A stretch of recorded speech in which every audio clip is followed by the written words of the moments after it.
This video will explore our design project in greater depth, both analytically and conceptually. Cable terminations are often the least reliable and most expensive component of a maritime system.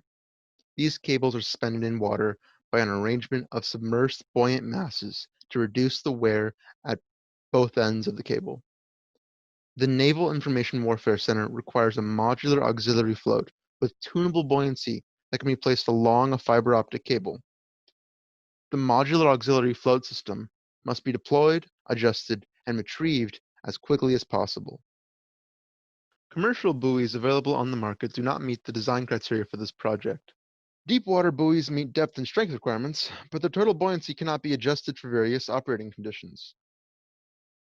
Shown here is a list of everything desired from our sponsor. Our final design met the majority of these specifications, with the exception of the slip threshold and cable bend radius. From thorough research, we discovered that almost no other commercial designs met these specs. After discussing with our sponsor, we agree that these aren't crucial to the functionality of our design. Our concept generation process consists of three main phases: functional decomposition, where we broke our project into its necessary functions; scamper ideation, where we researched and compared existing products; and model conceptualization, where we built smaller scale models of our designs. After weighing out our design choices, we created an initial design concept. We also performed preliminary analysis to determine the approximate buoy size, the hydrostatic pressure subjected to the buoy, and the cyclic loading that occurs when the buoy is suspended in the ocean over a 3-month lifespan. Each disc shown will be created from Gearit syntactic foam. This low-density material was recommended by our sponsor and can exceed a crush depth of 2,000 feet saltwater. After further considerations, we arrived at our preliminary design. After feedback from our sponsor and peers, we modified our design further and built a full-scale model as shown above.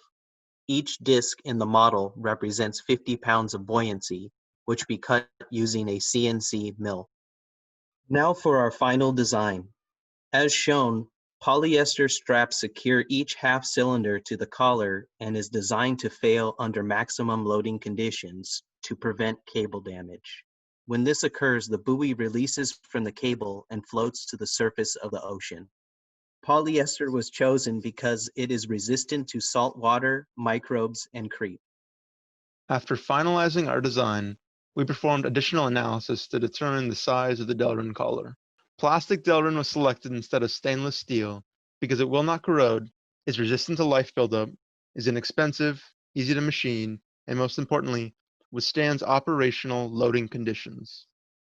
To determine the smallest fastener needed to safely secure the two-piece collar to the cable without crushing it, we performed a preload torque calculation. We determined that 5/16 inch diameter socket cap screws met this stress requirement. A torque wrench is required by the operator to prevent the user from over-tightening the bolts and damaging the cable. We originally planned a variety of tests to verify that our design met all of our specifications. However, due to the quarantine, we were only able to start preliminary testing. Here you can see the results of a 7-week submersion test of the buoy's lifespan, which we originally wanted to last 3 months. This concludes our progress on this design project. For future design considerations, we recommend modifying our final design to better protect the bend radius of the cable, and verifying the design with thorough testing and better modeling.